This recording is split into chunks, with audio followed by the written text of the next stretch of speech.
plugging back into a YouTube channel on yoga almost a year later, 2 months shy. And I thought it was funny that I'm rocking the camo in a few of these videos. It's not like I dress this way all the time, but maybe it's part of merging with nature. How about this pin? Rocking that local swag.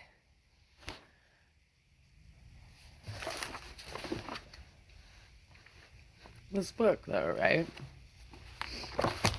I only read like a little part of it and I already feel better. Every time I read it, I feel really good. I practiced a lot in the last year. I was doing one of Guru Iyengar's sequences, one of the basic, just for like teacher training, so basic. And I got better. I got stronger.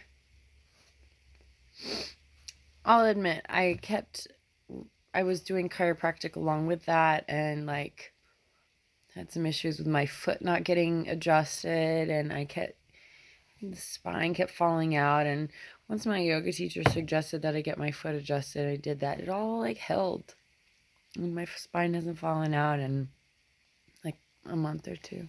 But while I was doing that sequence, I was giving the chiropractor a show of like better than he's ever seen, like best adjustment, proof, like, wow, your neck is so straight. And I knew in my heart that it's because I was doing yoga while I was doing that. That's why developing the muscles to be able to hold the body at that posture for so long. Just to sit takes so much posturing. So yeah, of course it's getting cold again, so I want to go like get deep on yoga, but that's the thing to do. And honestly, one of the big differences about Iyengar yoga compared to any other kind of yoga is like precision detail to minute things that you wouldn't think are relevant, doing like hatha American style. So like, yes, there's like the sequences are like particular. And one of the things I noticed going into Tadasana between each pose was like going into neutral and like squeezing the body and like moving all the lactic acid around, and then going into the next pose and then back into Tadasana, squeezing it out again. I think that was cool. That really helped. But and like in the task inside the pose, which is like move your this and that muscle down and this and that muscle like up. So you create tension, which you can grow muscles from very weak to very strong, and they're all aligned.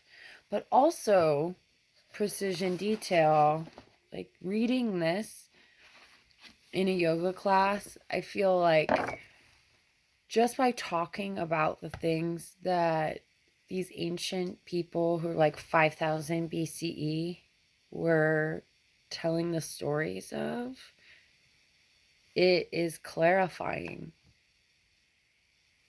And it's really nice to be able to experience that and share it. And I hope to keep going and give, I think there's 4 padas. And there's all kinds of different translations. And that's one of the reasons why I liked reading all of the different word options that they give you, because the way Vedic language works is different than the way English language works. Like they can throw up a few very important words, and it's all like all of those ranges of options are included and connected. And there's not a lot in the English sense to put things together. So anyway, in translations, a lot of translations can be very different. And there's some translations that are better than others.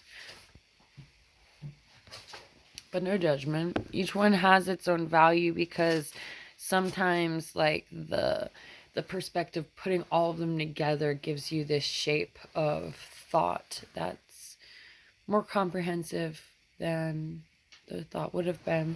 And I think that thinking and thoughts is like super important with yoga. Yet like Americans leave it out. Like we don't do the sutras. We don't do chant. We do kirtan maybe. Like, oh, the gods, oh, the man god, and oh, the woman god, and their family of gods. I like this, but I do get the science of word. I mean, what makes your brain think and process a thought? What makes your brain make it out of your mouth and hear it, and hear you, recognize you making it, hearing it, feeling it here, knowing it here.